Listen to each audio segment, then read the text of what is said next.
Bienvenue voyageurs dans la caravane de la Gitane sans filtre. Je vous retrouve avec joie pour votre tirage du mois d'octobre. J'espère que vous avez passé une bonne rentrée, que vous avez pu vivre le cycle lunaire en pleine conscience et que vous êtes prêts à attaquer l'automne. Je vais tirer donc une carte d'une arcane majeure du tarot de Marseille pour avoir la tonalité générale du mois. Je développerai par secteur de vie avec le tarot cosmique de Katie McKilland, donc votre état d'esprit, votre état émotionnel, votre vie matérielle et professionnelle, et enfin votre dimension sexuelle et créative. J'ajouterai par secteur de vie une carte conseil de l'oracle de Béline, puis une carte de l'oracle des esprits de la forêt de Lucy Cavendish, une carte du langage secret des couleurs de Ina Segal, une rune, et enfin un message du petit oracle victorien de Eve Corrigan. Je fais le tirage sous vos yeux, en accéléré, et je découvre les cartes avec vous. C'est parti. Les poissons, c'est parti pour votre tirage. That it's strange, so strange. You got to pick up every stitch.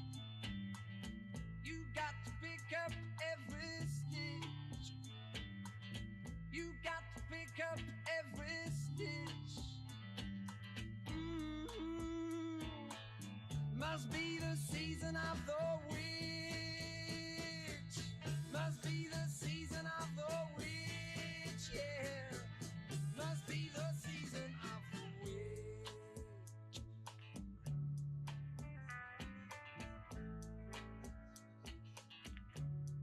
Les poissons, l'énergie principale du mois n'est autre que l'empereur. L'empereur, c'est l'énergie du 4, c'est donc l'énergie de la stabilité dans la matière, d'accord ? On est assis, on est stable, sachant que on est assis sur un grand pouvoir de conscience féminine, d'accord ? On voit ici cet aigle, il a pondu un œuf. Donc, l'idée de l'empereur, c'est de comprendre que derrière toute action, il y a d'abord l'infusion de quelque chose en soi, avant d'être projeté dans la matière, d'accord ? Donc l'origine de l'action, la projection, l'émission vers l'extérieur, est d'abord féminine, réceptive et intuitive.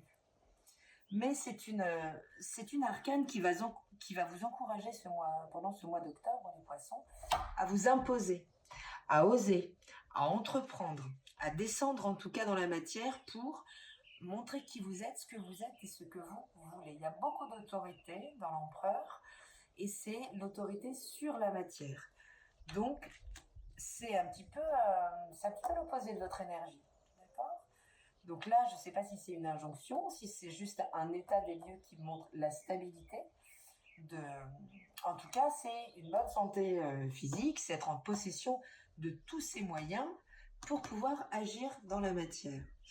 Et l'état d'esprit, il traduit exactement ça finalement. Voyez ?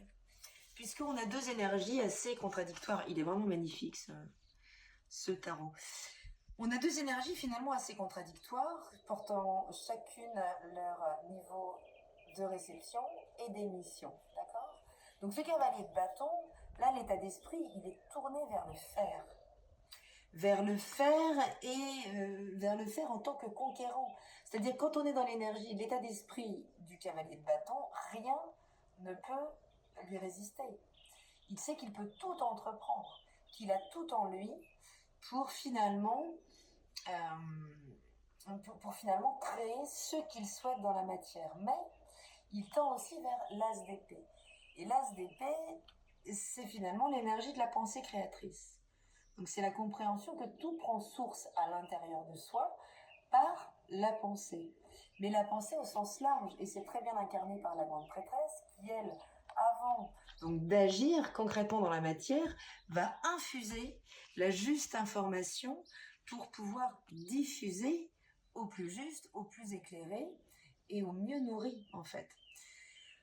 Donc c'est un petit peu un état d'esprit contradictoire qui irait bien en fait, qui a très envie d'y aller, qui a un petit peu le feu pour y aller, mais qui sent qu'il n'est pas prêt. Avec la grande prêtresse, on n'est pas donc dans l'action extérieure, On est en train de prendre l'information, on est en train de l'assimiler, on est en train de se former, on est en train d'écrire son projet. On en parle avec soi et soi-même. D'accord? C'est même pas, on n'échange pas là-dessus. Ce sera l'impératrice, juste après, qui ira diffuser un petit peu son message pour essayer de trouver une direction à tout ça. Mais la grande prêtresse, elle est avec elle-même, elle est avec ses dimensions les plus profondes, les plus intérieures. Elle est aussi connectée à la Lune, au cycle lunaire, très sensible à son environnement. Elle peut vraiment capter beaucoup d'informations du subtil, mais pas que. Elle peut aussi prendre de l'information concrète et de la connaissance.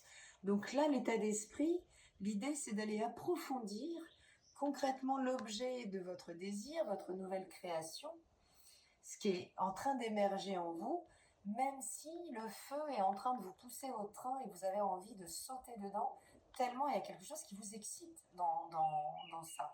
Donc l'état d'esprit, il est bon, mais le conseil, vous voyez, c'est bien la sagesse. Mais derrière la sagesse, c'est Jupiter qui est en rétrogradation, donc jusqu'à la fin du mois de décembre 2023, et qui va nous permettre justement de cultiver intérieurement notre intériorité plutôt que notre lien à l'extérieur et de disperser notre énergie.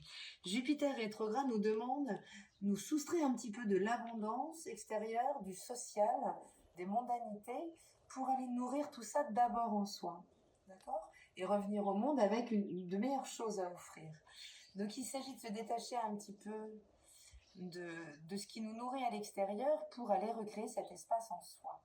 Et c'est bien en analogie à la grande prêtresse. Donc n'allez pas tout de suite, même si l'état d'esprit il est flamboyant, j'ai envie de dire, il a envie d'y aller, il sait, là il y a un mental de winner, hein. Il y a un mental de winner qui a envie de tout et maintenant, puisque d'un coup, c'est comme si vous pouviez capter que tout est possible.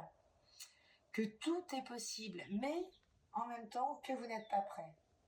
Donc voilà, il y a ces deux énergies un petit peu contradictoires, mais qui finalement se combinent, hein, et se combiner tous les jours. Nous sommes essentiellement composés de contradictions à intégrer et à réunir en nous. Donc voilà, super, cultivez ce feu. Excitez-vous la tête sur ce nouveau projet, cette nouvelle rencontre, quel que soit ce qu'il y a de nouveau dans votre vie, ce qui accapare votre état d'esprit, mais entendez que ça n'est pas mûr. Ça doit être maturé, il y a de la sagesse à acquérir, en tout cas, il y a une dimension intérieure à déployer, que ce soit dans l'imagination, dans le cœur ou dans le désir, mais c'est d'abord à l'intérieur que vous le déploierez durant ce mois d'octobre, les poissons, avant de le mettre en application dans la matière. Au niveau de la dimension affective et sentimentale, le 7 de coupe nous fait jamais plaisir. Le 7 de coupe nous fait jamais plaisir parce qu'il nous met face aux illusions que nous nous créons nous-mêmes, que nous entretenons pour finalement nous maintenir sur les petits arrangements avec la vie. Voyez, vos lunettes licorne, appelez ça comme vous voudrez. Je pense que vous aurez capté l'énergie de ce 7 de coupe qui finalement puisque cette colombe, elle est quand même dans le noir. On est quand même franchement plongé dans le noir. Du coup, on préfère créer une forme de joie un peu artificielle, de méthode couée, je vais bien, tout va bien, plutôt que d'entrer finalement dans ce qui est un petit peu plus complexe, mais qui nous permet d'avoir cette assise que demande, qu'est la posture de l'empereur, à travers l'intégration de toutes nos parts. D'accord ? Puisqu'ici on a les 4 éléments dans les quatre coupes ici. Donc voilà, c'est-à-dire je décide de me tourner vers ce qui est chouette et de ne pas considérer ce qui est moins. Or, le roi d'épée, il tolère ça, il tolère pas ça, puisque c'est clairement ici un appel au discernement. Le roi d'épée, il va venir vous ouvrir les yeux si vous n'avez pas envie de les ouvrir. Puisqu'il s'agit aujourd'hui de vous faire entendre non pas dans la voix de vos émotions, mais dans la voix justement de votre esprit, de ce qui aurait été, de ce que vous aurez canalisé, de ce que vous aurez capté et qu'il s'agit d'imposer dans la matière, en fait. Ça peut être aussi la personne en face de vous qui porte cette énergie du roi d'épée et qui du coup est dans une énergie assez autoritaire, assez cinglante. Il y a une grande maîtrise de l'intellect et du verbe avec le roi d'épée. Or, on est dans la dimension émotionnelle. Et ici, avec le conseil de Béline, on parle bien de Mercure et d'intellect et de réflexion. C'est-à-dire qu'il y a un moment, ce sera plus difficile au mois d'octobre de vous maintenir dans des illusions dans le domaine affectif. Voilà. Il va falloir y mettre de la clarté d'esprit, de la clarté mentale, et peut-être même devoir trancher avec une situation qui risque là, oui, de vous apparaître à travers ces illusions. Puisque voilà, là vous allez palper que derrière illusion, il y a fatalement des illusions. Ça va avec, ça va de pair, d'accord? Donc ça peut concerner le commerce, y compris le commerce de santé si vous êtes dedans. Donc ça pourrait impliquer un associé aussi, qui vous ouvre les yeux sur 2-3 choses, mais en tout cas on est dans le domaine du cœur là, donc c'est de toute façon, ça nous parlera davantage de la relation émotionnelle que l'on entretient avec l'autre ou avec soi-même, ou son système de croyance. D'accord ? Le roi d'épée, il va venir trancher. Il va venir trancher puisque lui, il n'est pas dans l'émotionnel, justement. Il est exactement l'inverse de cette illusion, voilà, qui peut apparaître là pendant le mois d'octobre. Donc, l'invectif ce mois-ci au niveau émotionnel, c'est le discernement. Il va falloir ouvrir les yeux sur des choses que vous devez sentir déjà en vous comme un petit arrangement, finalement pas très en contact avec la réalité ou avec la réalité de vos besoins. Hein, ça peut être un réveil par rapport à ça. Ok, mais de toute façon, on n'a pas le choix. Il faut aller vers ce 4. C'est l'injonction du mois, c'est la stabilité, c'est votre place dans la matière. Donc il y a sans doute une reprise d'espace dans votre vie affective, mais ça peut impliquer d'ouvrir les yeux, de vous mettre en contact avec certaines illusions que vous avez alimentées, les poissons. En ce qui concerne la matière, donc le corps, la vie professionnelle, si c'est votre moyen de subvenir à vos besoins, ce qui n'est pas toujours le cas. Le 8 d'épée nous parle de croyances limitantes. Nous parle d'une forme d'enfermement, non pas dans un idéal ici, dans lequel pourrait être le 7 de coupe, mais davantage avec le 8 d'épée, c'est vraiment ça, c'est se retrouver là, à essayer de garder coûte que coûte un système qui pourtant vous bloque de tous les bouts. Alors, est-ce que c'est votre éducation? Est-ce que c'est tout ce qu'on vous a appris? Est-ce que c'est ce qu'on vous a imposé comme vision de ce qu'était la matière, de ce qu'était l'argent? Si on vous a répété toute votre vie l'argent c'est mal, si vous avez crédité ce mode de pensée, il y a assez peu de chances pour que vous puissiez vous ouvrir à l'abondance. Pourtant, l'abondance, elle rentrerait bien. Hein. Elle rentrerait volontiers dans votre vie. Mais vous la bloquez par une forme de rapport de force que vous pourrez finalement... un rapport de force que vous pourriez avoir avec votre instinct. C'est ici, voilà, lutter, en fait, plutôt que de lutter contre ces croyances limitantes que vous pourrez peut-être contacter ce mois-ci, vous allez davantage essayer de lutter contre votre instinct. Ce qui vous en conviendrait est 1, épuisant, et 2, n'a pas beaucoup de sens. Puisqu'à un moment, votre instinct, le réalignement, on va le retrouver ici, tout de suite. Donc c'est comme si vous mettiez votre propre résistance à la fluidité dans la matière. Et votre résistance, elle est donc en contact avec un système de pensée drôlement puissant, drôlement arrêté face à la matière. Donc là-dessus, les poissons, je sais pas comment ça vous parlera, mais si vous luttez avec la puissance de vie, lutter avec l'énergie de la vie, avec la libre circulation de la vie, c'est quand même se créer un épuisement au niveau du système nerveux qui ne sera pas très productif là-dessus. Donc, l'idée, là, la solution du 8 d'épée, c'est le vide. C'est le vide mental. Puisqu'en fait, il y a un trop-plein. On est dans un trop-plein. Du coup, il s'agit de faire le vide pour pouvoir se remettre en contact avec son instinct et puis lâcher le mental. Parce qu'il y a une grande tension nerveuse, là, qui se crée et qui rend ce rapport à la matière beaucoup moins fluide. Les poissons, donc replacez ce rapport de force au juste endroit en fait. Parce que là vous faites la guerre à vous-même par rapport à la matière. Il semblerait. Alors qu'il y a bien donc une injonction ce mois-ci à entrer c'est au-delà d'une réconciliation avec la matière, c'est vraiment une prise de position, c'est trouver votre espace dans cette matière. Et au niveau de la dimension créative et sexuelle, tout ce qui va passer par la sphère du désir, donc là, la maison du feu, des bâtons, on vous dit justement que si vous lâchez prise, si vous savez lâcher là ce système de croyance et ce rapport de force avec la vie que vous avez perdu d'avance, je vous le dis, c'est pas parce que vous aurez des croyances très fortes que c'est vous qui gagnerez le bras de fer avec la vie. S'il y a quelque chose que vous empêchez de circuler, la vie fera tout pour que ça circule à nouveau. Et c'est bien la carte de l'étoile. Vous avez une magnifique arcane majeure là, dans cette dimension créatrice et sexuelle qu'on retrouve ici.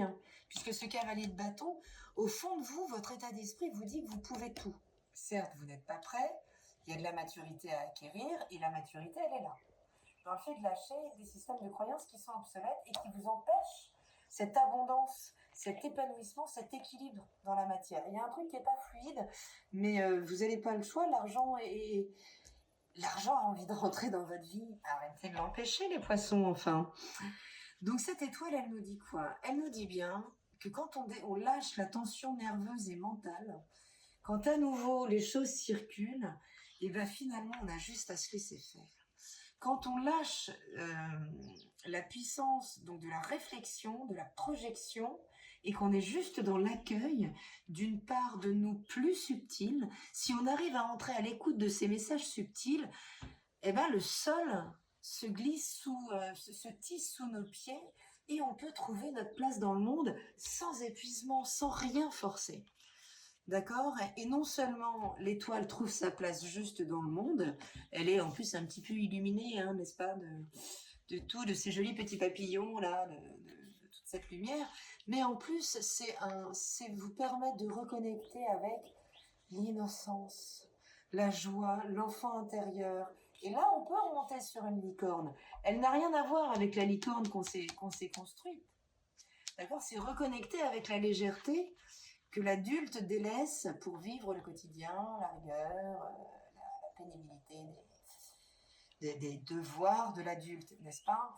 Donc si vous arrivez à refluidifier tout ça, c'est avec joie, légèreté que vous allez pouvoir entrer en pleine création de votre vie, d'accord?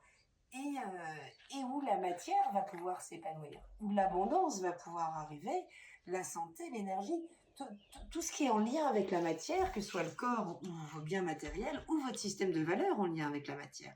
Mais tout va pouvoir se fluidifier à nouveau.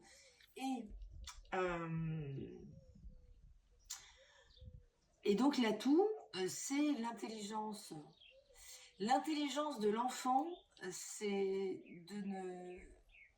de ne faire obstacle à rien de ce qui émane de lui. D'accord? Donc il s'agit là d'aller se reconnecter avec des parts de soi beaucoup plus joyeuses, beaucoup plus aériennes, beaucoup plus lumineuses, d'accord, pour que tout ça se refluidifie. Donc vous voyez, c'est lâcher le mental. Et ici on se dit, oui mais c'est bizarre parce que du coup l'atout c'est le mental. Alors il faudrait savoir, la gitane. Non, ici ce qui se passe, c'est qu'en fait, comme vous ne faites plus obstacle à la clarté de votre esprit, c'est de la lumière pure qui descend et on parle de cette part de vous qui sait, d'accord? Celle de laquelle on est coupé, puisque l'âme vient faire un petit peu obstacle avec tous les systèmes de mémoire, on n'est plus en contact avec la réalité de notre esprit. Hein. Tout ça est un petit peu fruité par nos émotions. Et il s'agit ici de laisser à nouveau traverser cette lumière pure. C'est cette lumière pure et qui n'est pas la réflexion. Hein. L'esprit n'est pas le mental. D'accord ? Il y a quelque chose qui mériterait d'être éclairci là-dessus dans une autre vidéo. La rune qui est apparue, c'est Ehwaz. D'accord ? Ehwaz, elle nous parle quand même bien. Elle nous parle quand même bien d'action, mais d'action vers le changement en fait. Il y a quelque chose qui est en place depuis longtemps dans votre vie concernant la matière qui demande à être complètement revue pour vraiment redonner de la densité autant à votre corps, à vous dans votre corps. D'accord ? Il y a quelque chose de l'ordre de l'intériorité là à s'ouvrir, à laisser s'épanouir pour vraiment pouvoir entrer en fécondité dans la matière, dans la créativité et que tout ça recircule de manière beaucoup plus libre. Et le petit oracle victorien nous parle de la lumière. Éclaire ce qui ne se voit pas sous la lumière. Tu trouveras des révélations, des terres d'inspiration parsemées de jeunes idées pour démêler la situation. On parle bien de lumière, on parle bien de laisser passer la lumière. D'accord ? Donc de lever tous les obstacles à la lumière. On va aller regarder donc la donneuse de vie, regardez ce qui est sorti au niveau des esprits de la forêt. On parle bien de fondation, d'accord ? De croissance et d'accomplissement. Donc ces énergies-là, vous voyez, c'est un peu la fée de la nature, quoi, qui nous parle bien d'abondance, hein, d'abondance, de vraiment libre expression, de libre circulation de votre abondance dans la matière. Et on parle d'abord d'une abondance ressentie intérieurement. Avec ce Jupiter rétrograde, c'est exactement le travail qu'il est en train de faire, c'est-à-dire se détacher de l'importance de la richesse dans la matière, mais aller cultiver sa richesse intérieure, toutes ses qualités intérieures, pour finalement les remettre au centre et dégager toutes les croyances qui nous empêchent cette croissance et cet accomplissement dans la matière.